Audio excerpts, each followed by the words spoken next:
Andy Katz here for the Big Ten Network, taking a look at the Big Ten players who still have a chance to return next season after declaring for the NBA draft on Sunday night. They can sign with an NCAA-certified agent, go through the draft process, and still return to school. Let's start off with Max Christie from Michigan State. Not a first-round pick, could fall into that upper part of the second round. So, he really needs to come back to college basketball and Michigan State. Caleb Houston from Michigan. Again, not a first-round pick because of the performance he had. Could he get drafted in the second round? Yes. He needs to return to Michigan. Moussa Diabate from Michigan. Very intriguing candidate. Diabate is going to get a lot of buzz in the first round. I think ultimately he will stay in the NBA draft. He could get into that 20 to 25 range. Great athleticism, upside. The NBA is looking for a player like Diabate. I think he stays in. Trayce Jackson-Davis from Indiana. Very interesting candidate. At this juncture, not projected to be in the first round. So does he come back for another season with Mike Woodson? Potentially be an All-American, first team All-Big Ten, maybe Big Ten Player of the Year.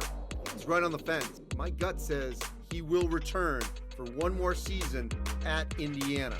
Ron Harper Jr. and Caleb McConnell from Rutgers.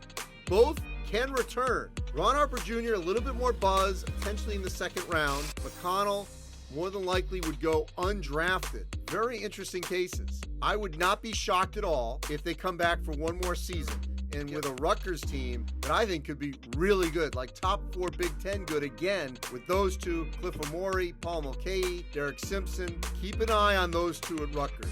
They're going to go through the process, but I will not be shocked if one or both return to Rutgers by June 1st. Kris Murray from Iowa. Not Keegan. Keegan's staying in. Kris Murray.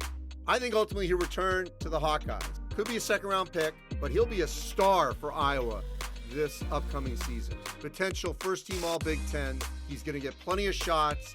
The McCaffrey brothers are back. I think Kris Murray returns to Iowa. And lastly, Pete Nance from Northwestern.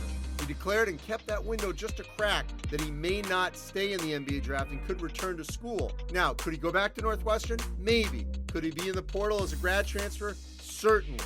I think Pete Nance is going to ride this down to the end. He wants to stay in the NBA draft. But if he does not have that assurance that he's at least a second-round pick, I could see it going back to college basketball. I just don't know if he returns to Northwestern.